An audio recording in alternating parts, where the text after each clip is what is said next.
রাষ্ট্রের যে গভর্নেন্স বলি আমরা, সেই গভর্নেন্স ফ্রেমওয়ার্কটা কিন্তু এই যে প্রকৃতি কেন্দ্রিক যে আমাদের একটা গভর্নেন্স, যে আমাকে যে যা কিছুই করা হোক না কেন, যে অর্থনৈতিক অবকাঠামো বা যত অর্থনৈতিক কাঠামোই আমি চাই না কেন, সেটা আমাকে যে কোনো অবস্থাতেই আমার নদীকে সুরক্ষা দিতে হবে, আমার বনকে সুরক্ষা দিতে হবে, আমার খালকে সুরক্ষা দিতে হবে, বা আমার প্রকৃতি বান্ধব একটা অর্থনীতি সাজাইতে হবে। এটা নিশ্চিত করার জন্য কোনো অবস্থাতে আমি যে এটাকে হার্ম করবে বা এটাকে ক্ষতিগ্রস্ত করে তাকে আমি জিরো টলারেন্স, এটা কিন্তু আমরা নিশ্চিত করতে পারিনি।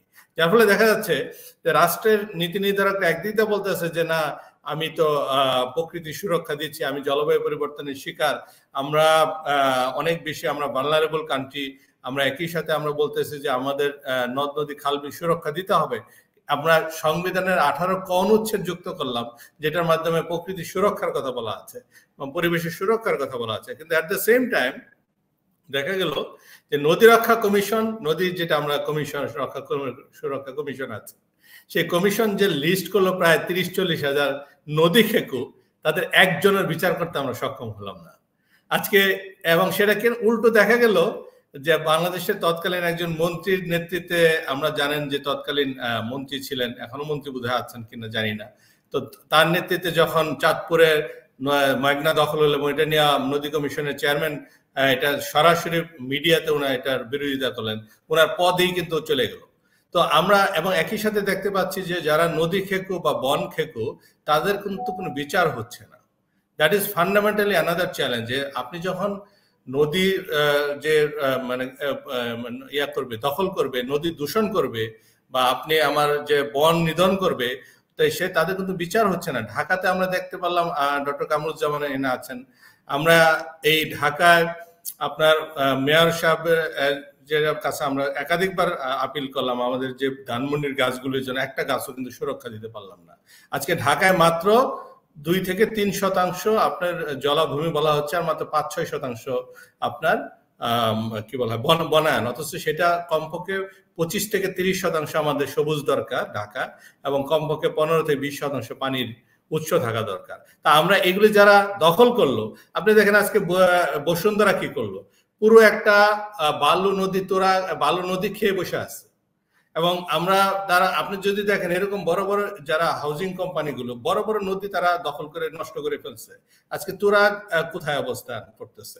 আপনি ঢাকার ওই সাইডটাতে আপনি দেখবেন যে আমাদের এই যে গাবতলী থেকে শুরু করে আমিন বাজার থেকে শুরু করে আমাদের আশুলিয়ার ওই সাইডটাতে বড় বড় যে হাউজিং হচ্ছে, এগুলো কি তারা আমরা নদীগুলি সুরক্ষা দিতে পারছি না। সুতরাং আমরা কথা এবং যেটা বললাম নীতি থাকা, বাংলাদেশে আমি অলওয়েজ বলি Bangladesh is a land of law and policy, কিন্তু এনফোর্সমেন্টে আমরা সবচেয়ে ওয়ার্স্ট অবস্থায় পৌঁছে গেছি, আমাদের এনফোর্সমেন্ট নাই।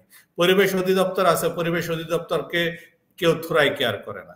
পরিবেশ অধিদপ্তর যদি কোনো একটা এনভায়রনমেন্টাল ইম্প্যাক্ট অ্যাসেসমেন্ট করতে চায়, বা কোনো একটা মনে করেন জ্বালানি কোনো একটা কয়লা প্রকল্প, বিদ্যুৎ প্রকল্প হচ্ছে, উনি বাধা দিতে চায়, তাহলে সে এখতিয়ার নাই তার, সেটাকে এনফোর্স করার জন্য তার এখতিয়ার আছে, তার এনফোর্সমেন্ট করতে পারতেছে না সে। কারণ যে সংসদে, সেটা ডিফেক্টিভ সংসদ বলি যেটাই বলি, প্রায় 70% বিজনেসম্যান, তারা একই সাথে ল মেকার, আবার একই সাথে যখন তারা বিজনেস এন্টারপ্রিনিয়র ওনার হচ্ছে, তখন তো বাংলাদেশে কোনো আইনের শাসন আপনি প্রতিষ্ঠা করতে পারবেন না। এবং that is the fundamental challenge. আমরা কথা যেটা বলছে, বাস্তবে কোনো আইনের প্রয়োগ নেই। আপনি দেখবেন ইম্পিউনিটি যেটা বলি আমরা, কোনো বিচারহীনতা একটা জেনারেল সংস্কৃতি হয়ে দাঁড়াইছে, কারো কোনো বিচার হবে না।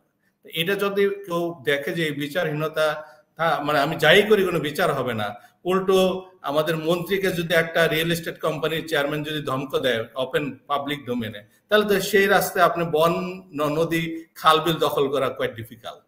তো আমার মনে হয় যে এই জায়গাগুলোতে এসে আমাদের এখন, আমি যেটা বলি যে নিউ নর্মাল, কিন্তু এটা আমরা কিন্তু যে টেম্পারেচার দেখতে পাচ্ছি, আমি আরেকটা কথা বলে শেষ করতে চাই। যেমন আমরা গঙ্গা চুক্তি আছে, তাই না? এটা এবার 2026-এ শেষ হবে, 30 বছরের চুক্তি। তো আমরা পদ্মার পানির যে আমরা ফ্লো অফ ওয়াটার যেটা, এটা কিন্তু আমরা কোনো সময় এনশিওর করতে পারিনি আমরা যতখানি প্রয়োজন। যার ফলে দেখা গেছে কি, আপনি এই যে মরুকরণ প্রক্রিয়া, যেটা বৈশ্বিক জলবায়ু পরিবর্তন জনিত কারণে মরুকরণ প্রক্রিয়া আছে, একই সাথে পদ্মার পানি কিন্তু যদি আমরা ফ্লোটা ঠিক মতো থাকতো, আমরা যদি একই সাথে আমাদের বন বা নদ নদী খালবিলগুলি যদি সুরক্ষা দিতে পারতাম, তাহলে কিন্তু এই যে বর্তমানে বৈশ্বিক জলবায়ু পরিবর্তনের যে প্রভাবটা এখন যেটা এই মুহূর্তে আমাদের উপরে পড়ছে, এটা স্ট্যাগার করে আরো কিছুদিন